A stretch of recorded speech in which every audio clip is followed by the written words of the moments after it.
and welcome to the Old Man Orange Podcast. I'm Spencer Scott Holmes. And I'm Ryan Dunnigan.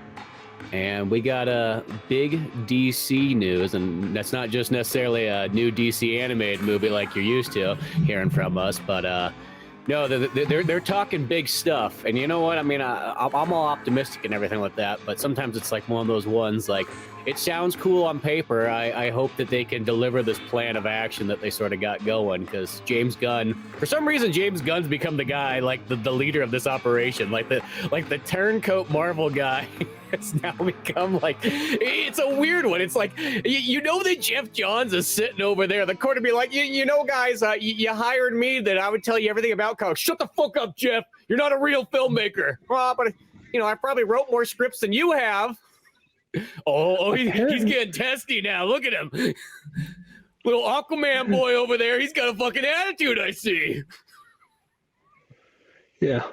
Well, apparently Jeff Johns was one of the guys who, during all the, there's the whole, like, fighting for the stick that was the Snyderverse, and Jeff Johns was one of the people that was more like, we need to make it more like the comics this way. And then when people are like, well, I really like Scott Snyder's vision. If you do what Scott Snyder says, you're fucking fired. You know, he was one of the guys who was apparently really bringing shit down, and like one of the people a lot of the actors were complaining about. And I don't really, we weren't there, we don't know. It's just one of the things I heard. But I mean, I still love his comics, but at the same time, that just seemed like it was too many people, like, you know, producers going in and out, people trying to like do what Marvel did in half the time.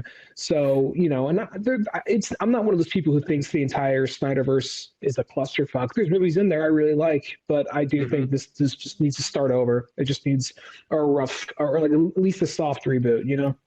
I love the visual image I got where I just picture, like, you open this door at Warner Brothers and there's just, it looks like a hippie powwow circle gone wrong, and there's the speaking stick, which is the DC stick, and you just open it up and there's about like 15 people just holding on to it for dear life, fighting over who gets to say what, you know? But that's kind of how it is. Those, I will say, the Snyderverse movies, like, overall, yeah, I liked them, and I actually like those movies more than a majority of the Marvel movies too, and I'll even say that.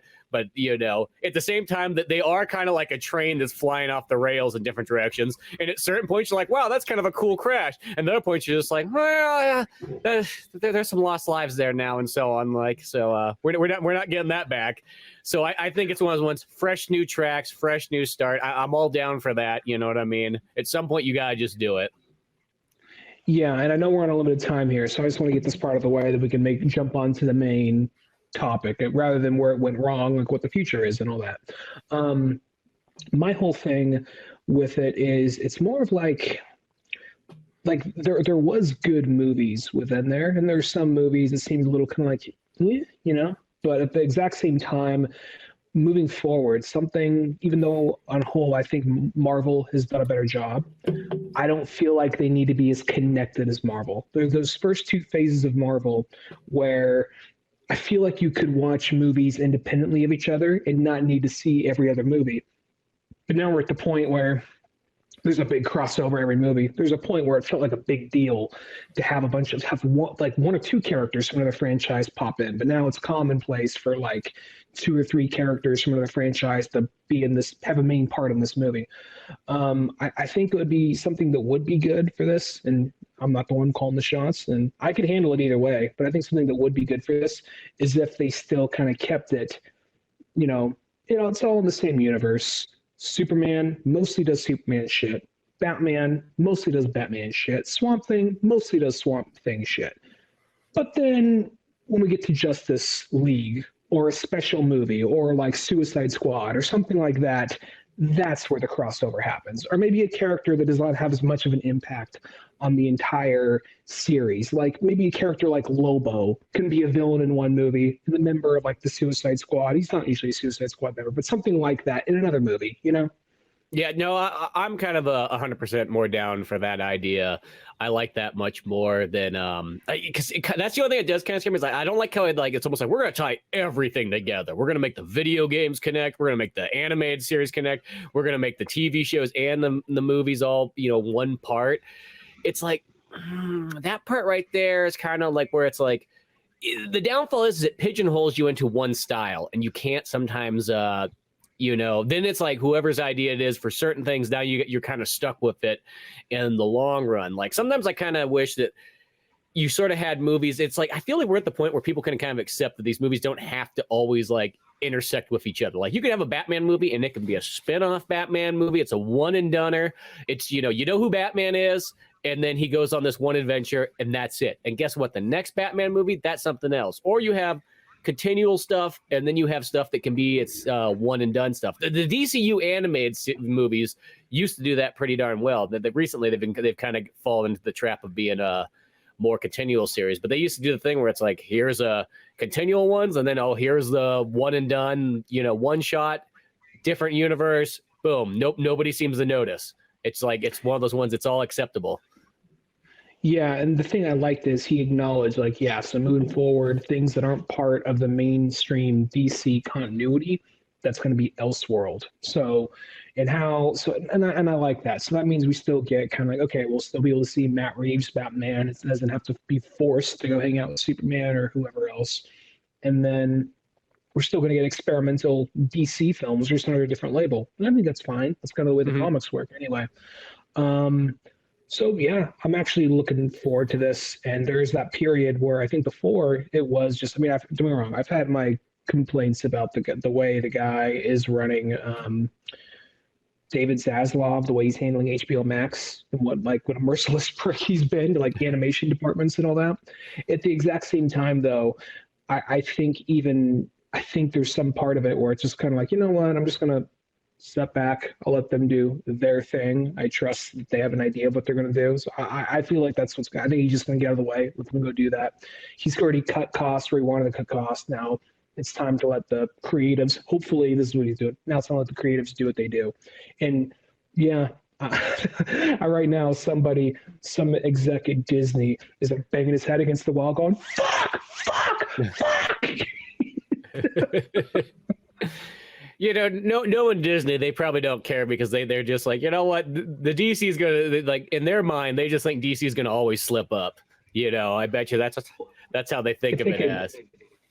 They're like, okay, so we can't buy him in the next 5 years. We'll buy him in the next 15 years. We can wait. We have waited longer. It's just like the whole thing. Like, hey Fox, we just want to buy the X-Men. No, really? You're not gonna sell us the X-Men? No. All right, I guess we're going to buy the whole fucking company then. I guess that's the way it's going to go then. So. We're literally going to go Mr. Monopoly on your ass right now. Yeah. And that's always a scary thing too, because because sometimes some people think that's a good thing when like giant corporations buy more things up. But the downfall always is that, yeah, they have the money. That's definitely true. But they're only still going to make so many projects at a time. That's like the thing that people I don't think always get. And it's like it's even like, that's sometimes even like, not saying anything about like, the X-Men series is definitely, it's another one just like the DC that kind of needs its fresh reboot, but the upside is sometimes like when it's split between different studios or something like that, is that I feel like you can get like more focus on certain things. 'Cause I do feel that once the X-Men kind of gets thrown into like the Marvel Cinematic Universe, it's going to be a smaller version of like what you'd be used to in X-Men.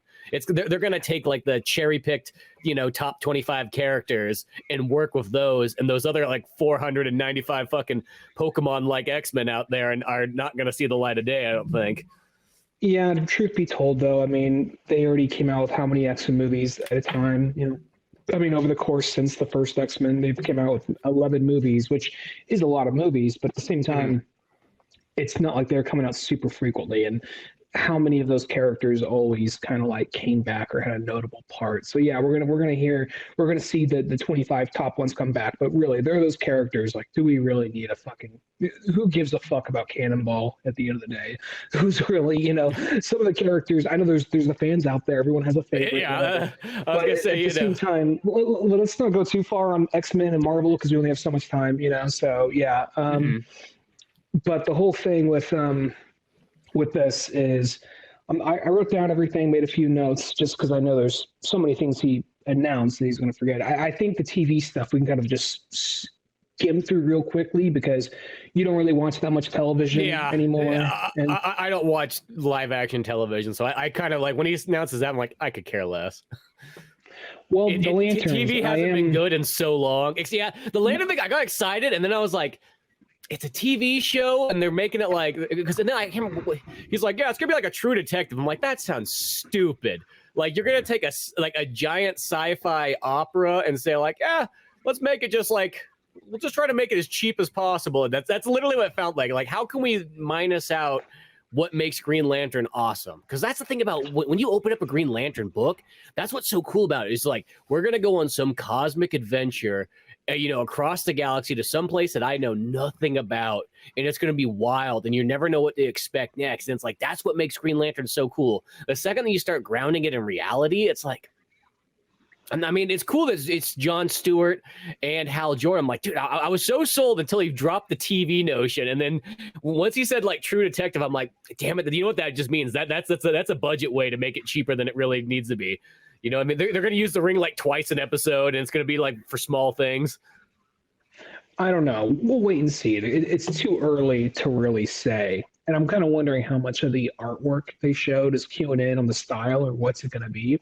So I think the artwork they showed for that was a book I never read. I think it was the Earth One Green Lantern, or tried to do it a little bit more harder and darker and grittier. So who knows what that's going to be? It's almost too vague for me to get. Like, I just like the concept of a Green Lantern mystery story, and it's a little bit more hard boiled.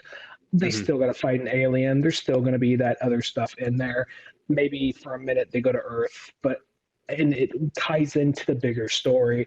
But I think it's going to happen, but it's just not as like, who knows? It's still too early for. In all honesty, it's too early for a lot of this unless you know the book. And I don't know Green Lantern or that particular book, Earth One, that well.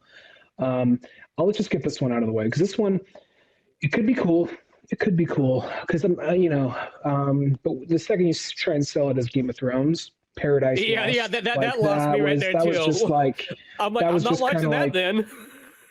Well, the thing is, like, I'm thinking about it because I don't really know Wonder Woman's character roster outside of her main 10 characters she interacts with, and I mainly know them from other books that they pop in other books or whatever. And I was thinking like, well, it's Themyscira before Diana's even born, but then I'm like, you know what? If it's like Artemis, because I always liked Artemis, I always thought she was cool.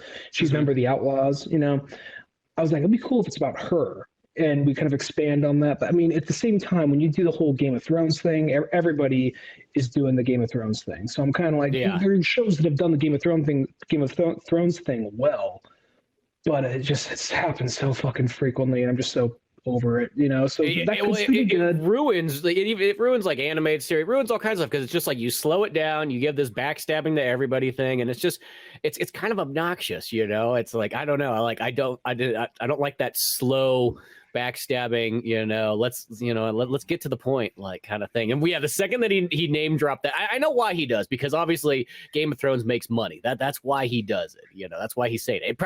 It could have nothing to do with Game of Thrones. Sometimes people advertise stuff as something, and it literally actually has nothing to do with it. It's just, why is it Game of Thrones? Like, well, there's somebody with a sword. Okay. Well, a lot of times it's that whole thing of like, it's kind of like we see multiple sides, we see the interpersonal politics, then we get attached to characters, and there's going to be betrayal, there's going to be heartbreak, there's going to be death, there's going to be murder, whatever, there's going to be sex.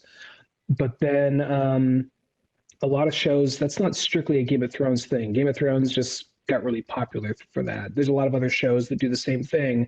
So, and there's a book I read called East of West, the comic series I used to read. I fell behind. I still like it. Yeah, so that's like one of the biggest like Image ones, isn't it? Like, or the longest running. Yeah, it's like a sci-fi Western fantasy, and that's more or less that same type of setup. But and after a while, it's like, wait, it was 2 years ago I read the last book. Who the fuck is this guy again? So I have to kind of skim back. But anyway, so there's that one. Then there's this one. I know you didn't watch the show. Now, here's something that gives me a little bit more hope. Because Peacemaker was a really good show. I really liked that one. That was the one I always wanted to watch, because I like that character so much. I like John Cena and so on like that. I just never got around to it because it was a TV show. Well, the thing is, it is really good, and maybe it could have been like a 2-hour movie or whatever. But at the same exact time, though, it wasn't something that felt. Yeah, we were focusing on other characters in the group, but it wasn't anything that was grinding it to a halt. It was still moving forward. It still was funny. It was still violent. There's a few action scenes every episode. And it was just one of those shows where I'm like, okay, the pacing on this is good. And I don't remember how many episodes it was, but I think it was only like 6 or 7. So it wasn't doing that Netflix thing where we got to stretch it out to 15. Yeah. See, and that might be it, is because when you keep them nicely balanced like that, that does make a difference, instead of stretching it out, Because that's the thing is there's those pocket full of shows that are like done right because they do them old school. I think if you do a show old school and you don't have that like too much free, because I think that's one of the biggest downfalls nowadays is because you don't have a time slot on TV anymore. You're like, well, shit, I can make my episode 120 minutes long. And you're like, well, that's not even an episode anymore. You're longer than a movie now. To be fair, Last of Us is actually turning out pretty good so far. First was like, I've already played the game and how this goes. I'm liking it. But no, it really is a case by case basis though. It's also one of those things though. Not Last of Us. Peacemaker. Since I have a feeling he's going to be probably working because it's a continuation of Peacemaker because it's focusing on Waller. So it stars Viola Davis. So this still is somehow connected to the overall previous, somehow Flash is going to reset it, but I'm assuming some stuff's going to stay the same. Some stuff's going to change. Waller, she seems more of kind of like a character that's more of like a Boba Fett-esque character. Somebody who has, I guess Boba Fett has his own show by now, but it's one of those things where has more of a presence, not really a main character, but at the same time, I think we could do that. We could do that. I think there's enough. I've seen what he did in that world previously, and I thought he did a good job. So I could see that show working out. Yeah, no, that'd be kind of cool to have that. Booster Gold, that could actually. I think Booster Gold would be better as a movie because the idea of a douchebag coming from the future with powers and trying to pretend to be a hero, that works.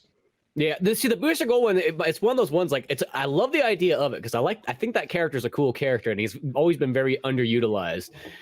It's one of those ones. It's like you do kind of question like how long can you stretch that for, like in a TV show. Not saying that he doesn't have material for days to reach for, but that doesn't always mean that they reach for it. If I had to guess, they're going to probably be giving a little bit of that Guardians of the Galaxy kind of flair, and that's a character I think that's okay if you can sprinkle on the comedy, Mm-hmm. No, that one I think works that way. And plus, if Ted Kord, the original Blue Beetle, is in the upcoming Blue Beetle movie, well, we know that he's probably going to pop in Booster Gold at some point. Yeah, that might be the connection right there. So that'd be kind of interesting to see how that goes. Then there's the last one, Creature Commandos, which the most recent version I think I know of, like that picture. I'm not sure if that picture they showed is like a panel from the comic or if that's the art style of the upcoming show. A more updated version of that was Frankenstein and the Agents of Shade, which is much like, Universal Monster type commando team, which that in itself sounds cool, but I don't really know enough about those characters other than from that picture I saw, okay, that might be Sergeant Rock or Rick Flag Sr. or something. And then there was Weasel, and I think one of them was El Diablo. I didn't know who anybody else was. Huh, that sounds kind of interesting. Because as I said, I sort of know of the name, but that's about it. Speaking of Sergeant Rock, this sounds like a weird little spinoff, but I was literally listening to for just some random reason, I was listening to the Predator commentary the other day, and John McTiernan said, he's like, around the same time, it's kind of funny because you look at Arnold Schwarzenegger, he's got this Sergeant Rock look, but like him and Shane Black were literally trying to get a Sergeant Rock movie going around 87. God. Yeah, he says that in the commentary. He's like, yeah, that's what they're going for. So you can kind of see what he looks like in the movie. That makes a lot of sense. I mean, it's just hard to do yes, all American. Yeah, well, we've seen that before with Guile. Yeah, exactly, with his American Which, I mean, that's like half of Jean-Claude Van Damme movies. Is he's always he's the all-American guy who seems the least American in the room. The way it usually works. Go to kick that son of a bitch Bison's ass.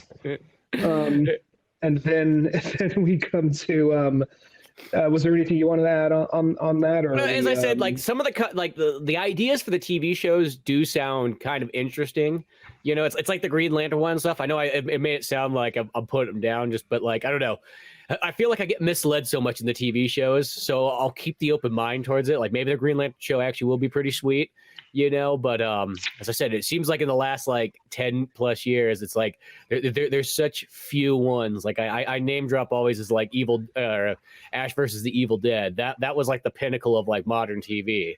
And then there's some other ones that were pretty darn dialed in too, like Orville, even though once it kind of got let from Fox, it sort of started running at its own time frame. But I look forward to see what they do. Probably the only one I would really check out, I know for a fact, would be maybe Green Lantern, but they're still interesting ideas. Yeah. Well, I guess we don't know. And plus, I'll be honest, most of the TV shows, I don't really know enough about a lot of these characters, what they've been doing with it to get that excited. I'm more excited for the movies because I even like, and not to go back to Marvel, but I'll just say this quickly, like even a lot of the Marvel Disney Plus shows, majority of those, even though I like them, feel like they could have been like a 2-hour movie. Like I honestly feel like it's like, okay, yeah, Hawkeye was fun, but at the same time, I feel like you could have condensed a lot of this and just made it a good 2-hour movie. Same, even though like Captain America, Falcon, Winter Soldier, same kind of thing. The only one that really worked out better as a show was probably like Loki or WandaVision, just because, well, this episode they're going to this type of sitcom, or this episode during this they time travel to this world or whatever, But anyway, I guess going on the first movie they're covering. Actually, not the first movie they're covering. I actually did this in order of give a fuck to don't give a fuck. No, sorry. It's from least excited to most excited. I'm sorry, other way around. give a fuck to not give a fuck. I ordered other way around.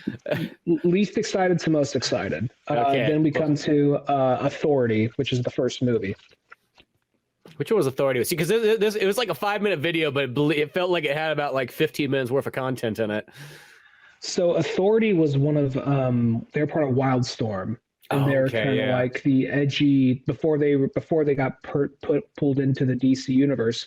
They're kind of like the edgy, darker version of the Justice League, and that kind of thing, where it's sort of a statement on Justice League or that kind of big superhero team, but they're a little bit more questionable and whatnot. And that's where Apollo and Midnighter come from. And then they eventually just got pulled into the main continuity.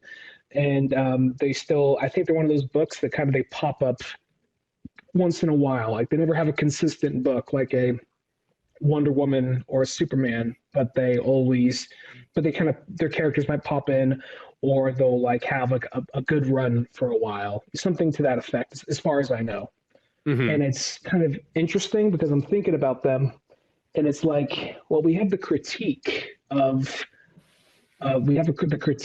like the Justice League or of like traditional superheroes. So what are they doing in the DC universe? And that's kind of interesting. It kind of has me wondering if it's going to lead into Superman and the Authority, because Superman and the Authority is like a newer book set in the future where Superman's running them and saying this is how shit's going to go. He has members of the Authority and a couple of reformed supervillains. Yeah, it'll be interesting to see kind of where they take that. I feel like that one gives them a very more experimental route to see, like, hey, if this doesn't work out, it's they're in a sense very side characters that, but sometimes those experimental places are a good place to kind of go. I mean, it's like Guardians of the Galaxy. That felt like that was the experimental one. Like, hey, if they don't like it, whatever. No one's gonna remember it if that's the case. But if they do like it, then it'll be something brand new that we can really kind of like, market and so on like that. And that's what I like about, as far as even the shows are pretty experimental, but as far as the movies go, that's what I really like about them. It's like half of like what you expect DC movies to be, and then other half like, oh, I didn't even fucking see that coming. Like I wouldn't have expected they've done to do that. Yeah. This one, I mean, I'm looking forward to it. It's probably not higher on the list just because it's too vague.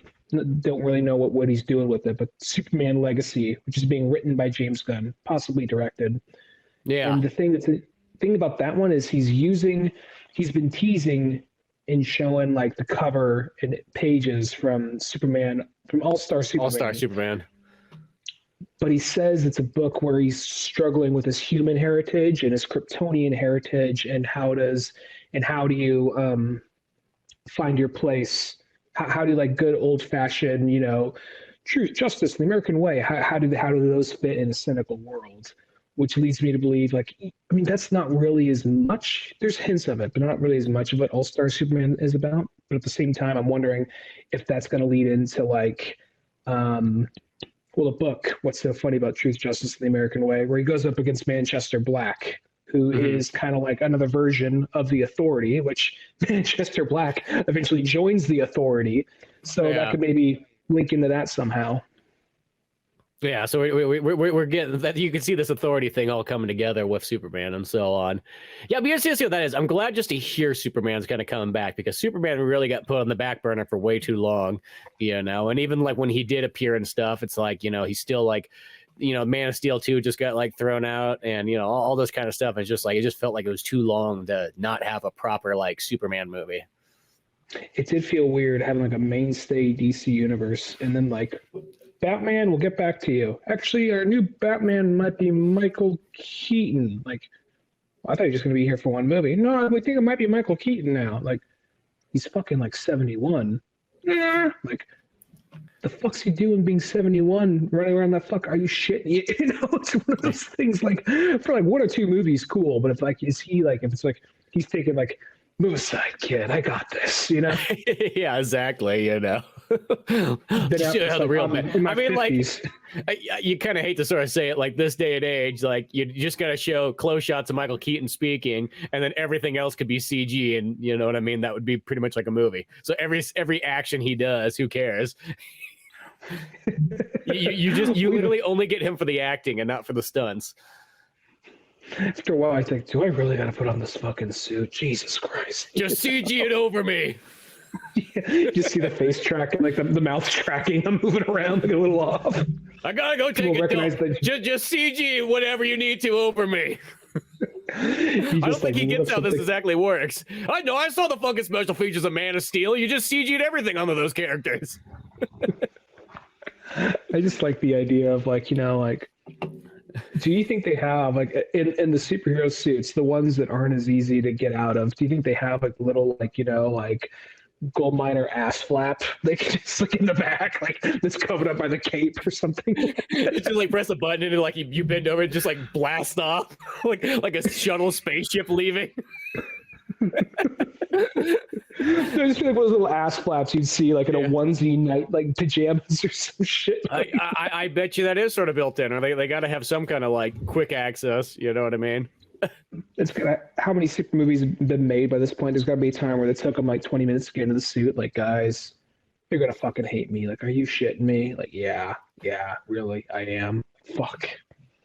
I mean, now most superhero movies, you don't even have to wear a costume anymore. You just put a jumpsuit on, and then, as I said, remember the first time I noticed that was with the Man of Steel, and actually technically 300 as well too. I know it's not a superhero movie, but like you look at that, and you're like, that literally, like the first time I've seen that, you're like, that those costumes literally look like they picked those up at like Long's drugstore, like on Halloween's clearance sale, like, and then they CG in all the extra details and so on to everything. It's really weird. That's more or less what they do with the Iron Man suit. He like me for a little while had the chest piece.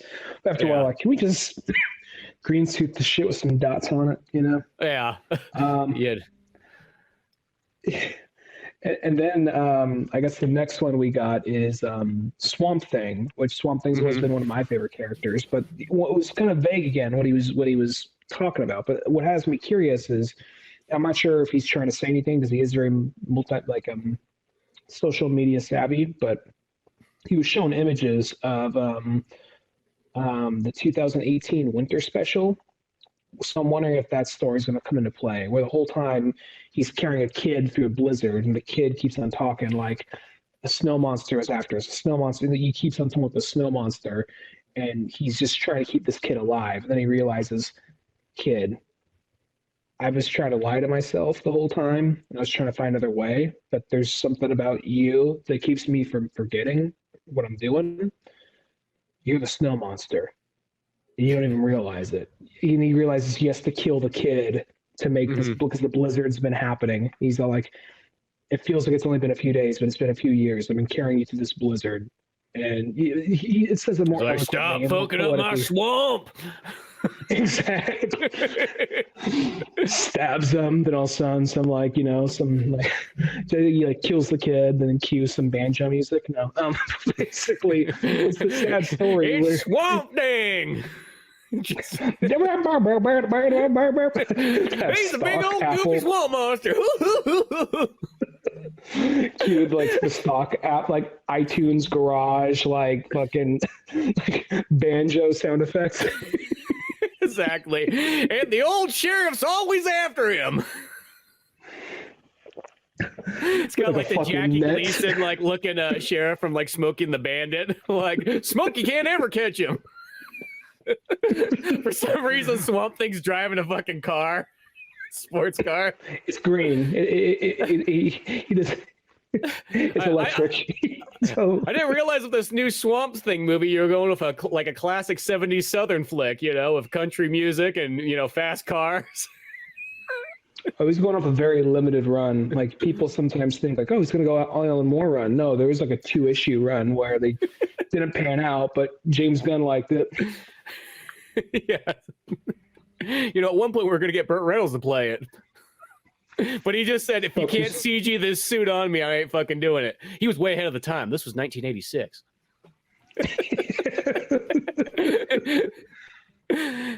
He's like, I went to George Lucas's house the other day. I saw what they were fucking doing. They were going to make this like, glass sculpture creature come out of like a church, for some like, Sherlock Holmes film. I know you could do it. Get a couple nerds to get up a computer. You can make anything happen. What, you got a fucking Yoda? You got a Yoda statue in the office, but you can't do this shit? Get the fuck out of here. Come on. Fucking kicks the Yoda statue over. Fuck you. But no, I'm glad that they're actually giving Swamp Thing like some good credibility. Swamp Thing's always kind of been thrown to like the back burner of all stuff. He's always been like, hey, he's there, but he never seems to get like his full kind of due. But I think if he gets a full on major motion picture, that can. I mean, I know he had the Wes Craven one back in the '80s and so on like that, but those ones are more just interesting for what they are and for the time, not necessarily like giving Swamp Thing, like his due diligence, for like, a nowadays kind of perspective of like, let's give Swamp Thing, because it's such a cool character, always has been in the books. Let's really like give him what he needs. I watched a little bit of the Swamp Thing show on back when it was in the DC Universe app, and I never got around to finishing it. Not that I hated it. I was just kind of like, it felt kind of like, it feels like Sci-Fi Channel, but a little higher budget, or CW, but a little higher budget, a little more violent too. But at the same time, I was just kind of like, maybe one day I'll check it out. But the thing about Swamp Thing is he is like one of the most beloved and respected character with it to comic book readers.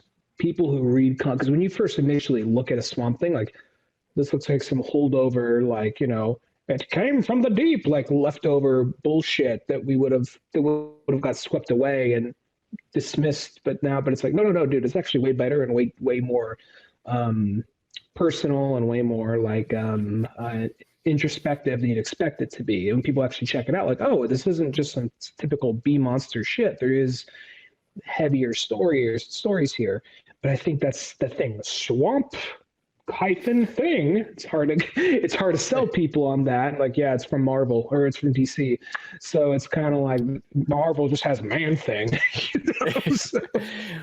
Well, yeah, because that is the thing. Is like it's one of those ones that's like I think that you just got to win over the major audience once. I think it's probably one of those ones like once you can kind of sell Groot, I think people hopefully can get behind characters sort of like that seem like old school monsters that like I don't know. I think but like many things, you just got to give it the old college try, give it the go, throw some money down on it, and I think that it could work out.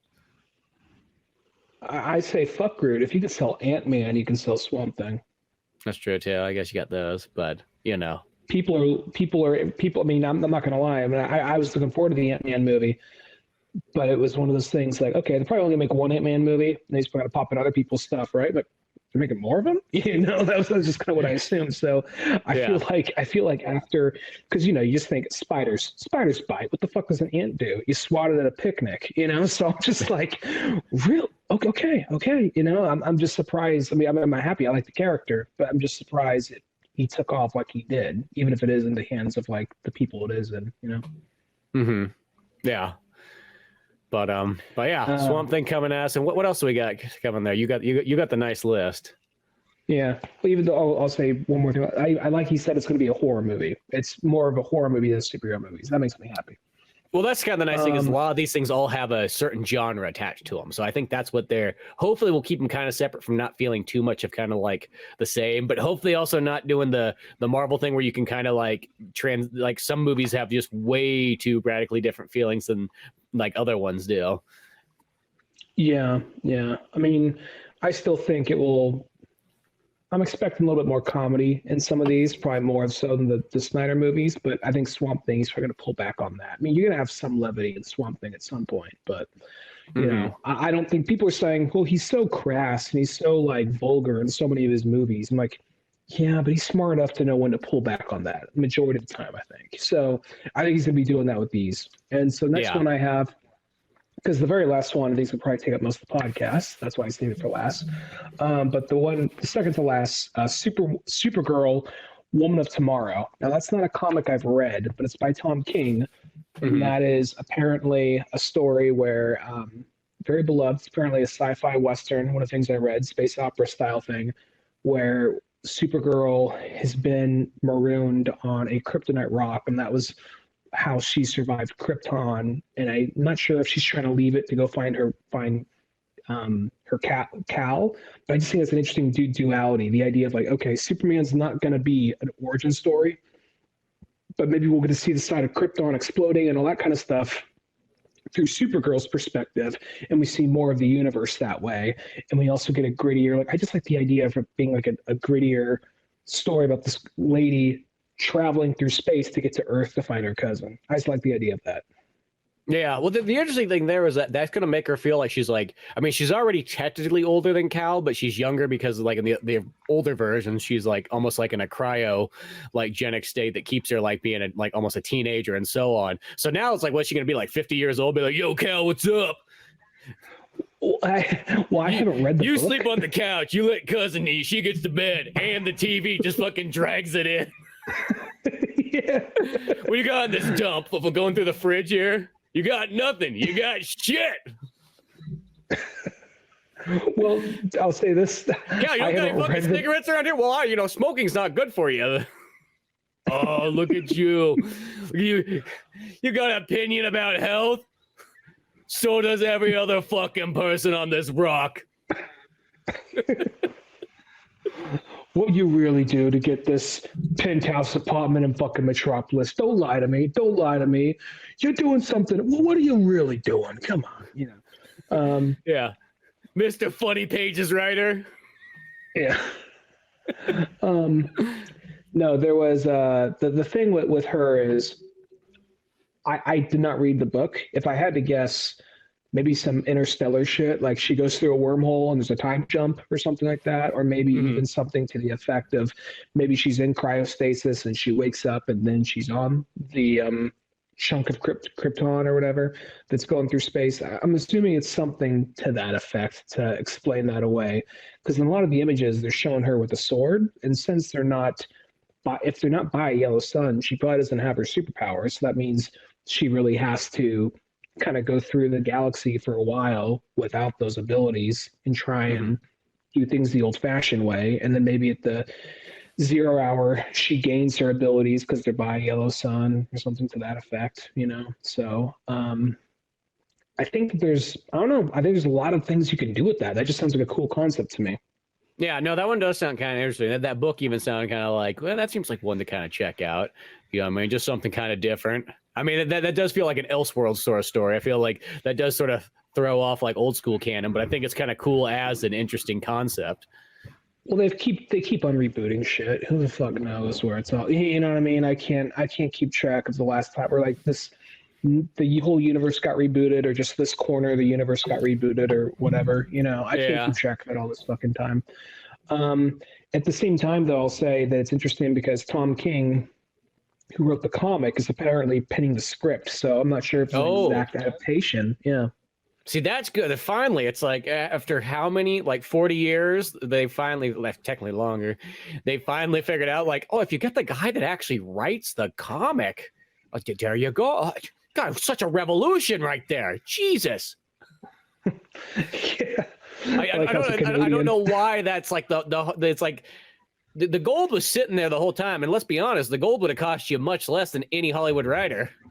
You know what I mean? Oh, yeah. Like, probably any comic would be like, oh, sure, you pay me to write one script and they'll take like 2 years. Sure. God, I'm used to writing like 10 scripts a month. Let's make this fucking happen. Yeah.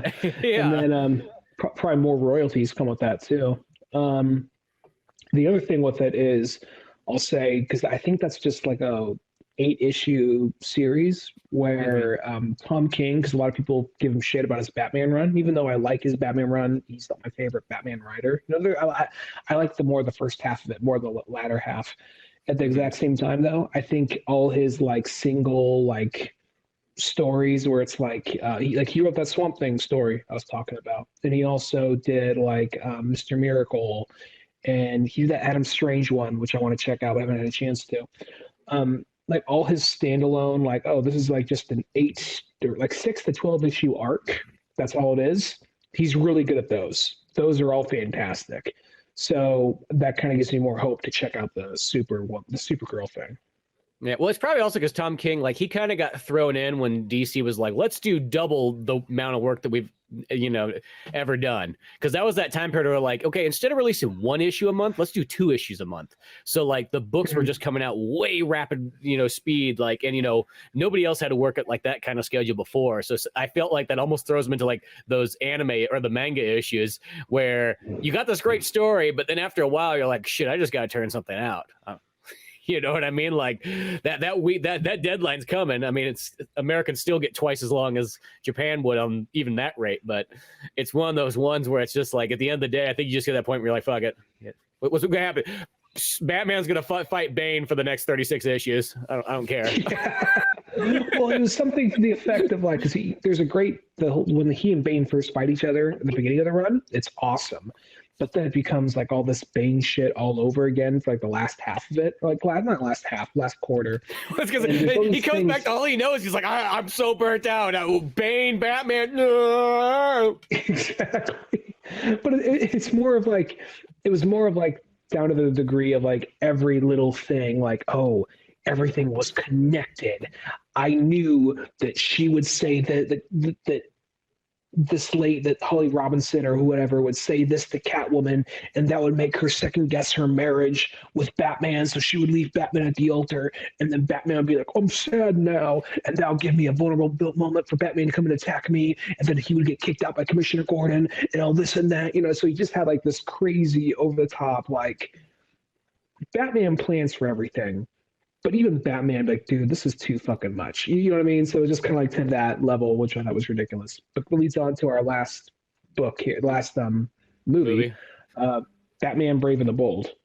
Yeah. So that's kind of cool because that makes, if it's Batman Brave and the Bold, that makes me feel like, is it going to be a straight up Batman one, or is he going to be Batman teamed up with somebody? Well, that one that he said he's going to be doing, it's the Batman meets Damian story. So, well, yeah, he mentioned Robin in there, but when you call it Brave and the Bold, that's what I always think of as like a team up of 2 superheroes. Yeah, that's what came to my mind too. But apparently, it's just that's what he's calling it. I don't really know why it's Brave and the Bold, but it's gonna be. I'm guessing because he keeps on showing more of it. He said it's gonna be Grant Morrison inspired, and it's also gonna introduce members of the Bat family. And I was kind of thinking about that one because when you think about it, like it's obviously going to be pulling from like, a little bit of when like Batman and Son and all that, when Damian first came in. But I'm kind of wondering because they were showing images of like when Nightwing became Batman for a while and he was in the cowl. In that story, in that comic series, for a minute, Jason, because he says members of the Bat family will already be there. So I'm wondering, well, first off, which ones, how's it all going to connect? What are the parallels going to be? Jason is before he became a good guy. He was already back as Red Hood, because before he was a good guy, and he was like a villain for like one arc of the Batman and Robin Grant Morrison story. So I'm wondering if they're going to incorporate that, kind of like I swore off Robin. Dick turned out okay. Jason died. I got this kid named Tim hanging around who's good with computers, but he wants to be Robin, but I tell him he can't. I got this kid, and this kid's insisting he's going to be Robin, and that could already cause friction between him and Tim, or by then Jason Todd's already whether this new villain is already known to be Jason, or it's revealed to be Jason later. That's the only thing about Red Hood. It's tricky. If you want to bring in Red Hood, it's always going to be so tricky. Like we don't know who it is, dude. Yeah, well, because there's so much backstory you sort of have to have. What makes Red Hood work is because you have the previous stories that kind of line it up. And not saying you can't do it. You could do it but it still would take a couple movies to make it feel right, at least. I mean, it's just cool to finally see Robin come back in live action. It just feels like it's been way too long. And even like the tidbits you sort of get of a Robin, like they're never fully fleshed, kind of like how in Dark Knight Rises, you know what I mean? It's like, thanks. I like that's your name. I like your name, Robin. Like he looks at the camera, like winks, and like swipe fade. Yeah. It's like one of those. I remember just that moment too. It's just like that's just one of those ones that's like a shoehorn from like Warner Brothers or something. Like I could not imagine that being the Christopher Nolan and like what's his name script. David, his brother. I forgot his name. David S. Goyer. Yeah. Yeah. So it's like one of those ones, because I feel like it's one of those ones. Like if you really would do it, you'd rather just be like, "Oh, what's your name, Dick?" Just cuts the credits, because then the average person would be like, Dick, was that supposed to be a joke? No, that's actually what his first Robin's real name is. Well, it's technically Richard, but Dick's for short. I like the idea that it just ends on him just looking at the camera really intense. It's like a hard. It's very close up on his face. He's like, Dick, freeze frame. Just credits roll over his face. No music. Like a 70s movie.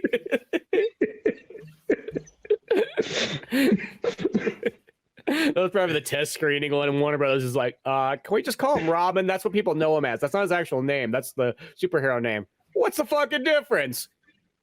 That's, yeah. And you got this job, and I'm here. Yeah, okay. Well, I understand the average audience is going to know Dick Grayson. Like, I like that name. Dick Grayson. So like, Dick. They're going to flash the Dick signal in the sky. They need help. And it just extends. It goes, whoop. It's just...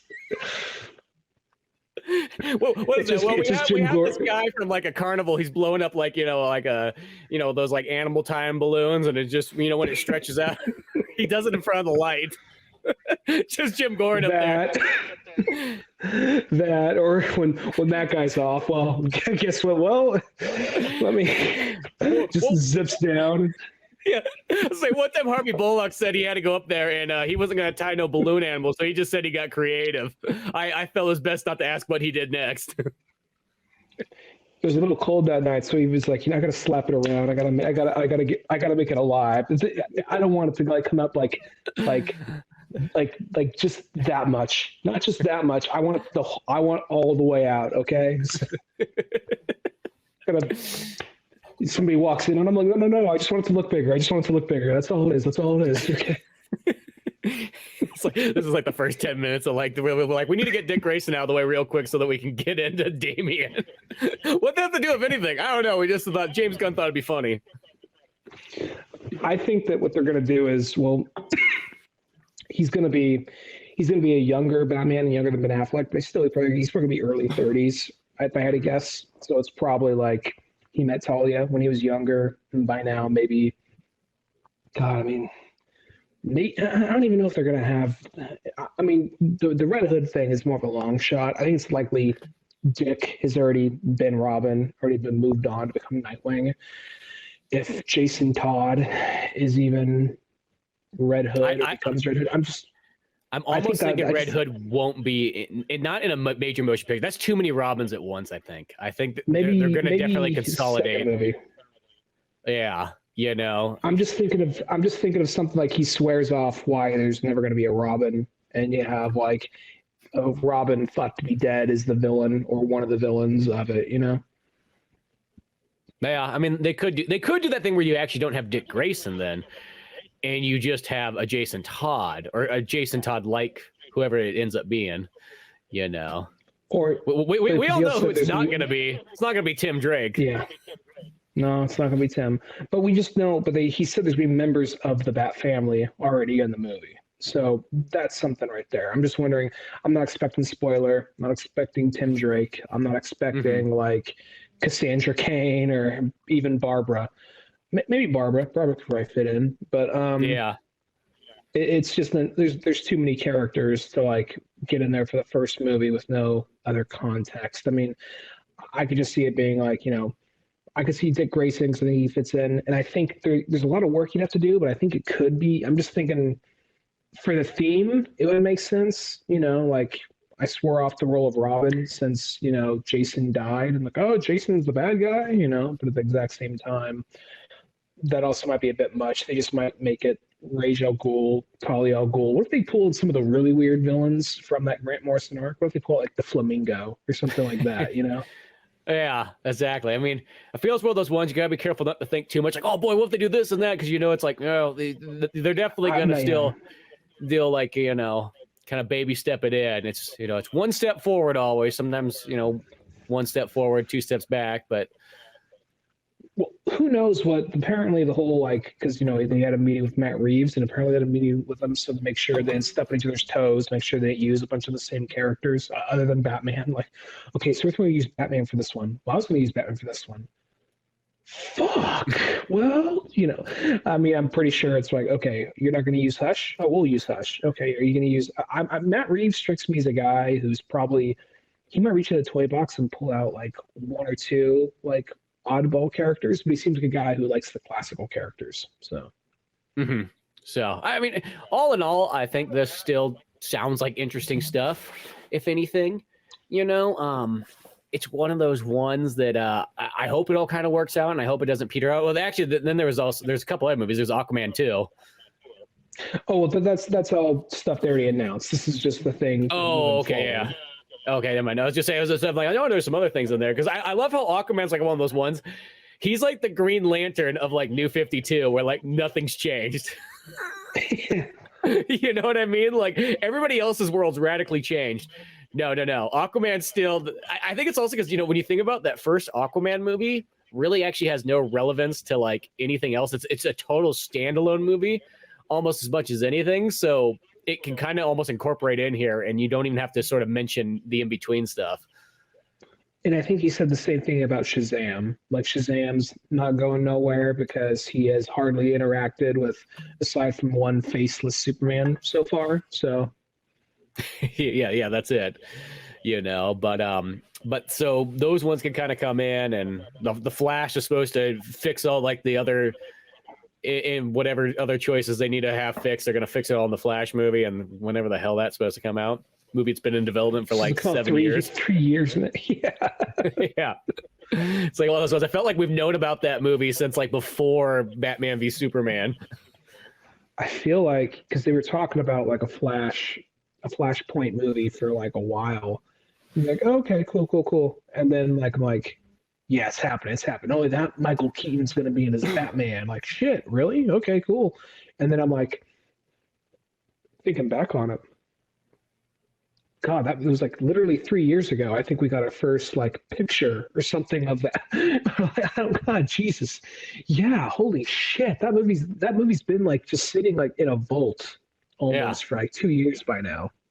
Yeah, it's weird how that is. And I feel like that's because it's in the vault. It's just there's like an editor that's always on call. Okay, we need you to throw this scene in real quick. You know what I mean? Like, well, should we do some research? No, fucking get a nerd on the computer and start fucking making some 3D models and you figure the fuck out. You know, we need to make this all align when our movie comes together. We're building the universe right now. You know what I mean? We got James Gunn. He's out there right now filming himself. Shit, you can't just be like telling us, you know, do what you do. You've been at this movie for 6 years by now. You guys don't let me out.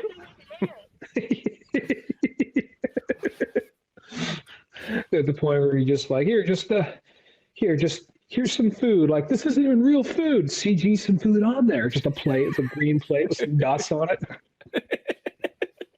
Hook this shit. Yeah. You know, you like the virtual world? Not really. I actually hate it. But, you said your favorite movie was Tron. Not anymore.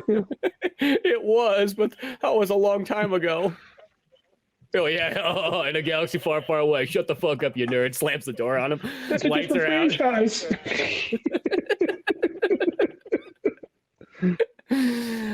But yeah, that's the thing. I think all this stuff sounds cool. I hope that it all kind of pans out because it sounds like big talk. Because I could see in like a year and a half, all this could be erased real quick too. Just just knowing Warner Brothers in the last 10 years, they wave a big dick, but it doesn't do a whole lot. At the same time, though, do they want the third or fourth time to come out like, yeah, we were talking some shit, but really, really, we didn't go in. We didn't really study. We kind of put it all in the one kid in the group, and then yelled at him when it didn't pan out, and then now here we are in front of the class trying to play it off like, Yeah, well, when you already put Ben Affleck in the corner, it feels like one of those ones. Like, I guess anything's sort of possible. Yeah, we'll find out. Hopefully, I mean the first of this whole new wave of DC stuff doesn't come out till the 25th, and I think we get Shazam in like a couple months. Yeah, we do. I mean, it's weird because of this buildup. We're getting so much DC shit for like the next year, because I think we got 4 movies in 1 year this year, and then it's nothing for like 2 years, and then whenever this stuff comes out, Well, because they also mentioned like the games and the animated stuff, and they really never went into any of that and that kind of thing there. I hope that they don't just start to do the thing though, where they're gonna force sort of the DCU animated movies to kind of fall in suit with the movies in a sense. Because I once again, I do like when there's some things that are separate and like they can just do their own stories, and you don't have to worry about them always having to interconnect with everything known to mankind. I don't think they're gonna make them as connected like that. I think they are gonna. I just think they're just talking about the overall, the connected properties. I think that's all they're doing. Okay, yeah, because you mentioned the games are gonna be connected. I'm like, well, that seems kind of weird. Like, I feel like the game should just sort of be in their own. Like I said, they should be in the Arkham universe if you want to do that. The games are probably more like something to the effect of that's like. It's fun. It clicks into the timeline, but it has no bearing on anything. Something to that. Yeah. Well, I'm not thinking they're gonna be like that thing where you have to see everything to know what the hell's going on, but they'll do that thing where it's even if it's still in the same universe, it still has to abide by some codes that what keeps it a little bit more landlocked to a certain style or a genre and so on like that. So. As I said, it'll be just interesting to see where this goes. I'm looking forward to it. I mean, I look forward to anything new DC. So. I'm not too picky there. I just want stuff to come out. That's the only thing I want. It's like I just hate when things are like, hey, here's Man of Steel 2. Here's Ben Affleck Batman. Oh, guess what? No. Flash, no. I mean, it is coming, but no.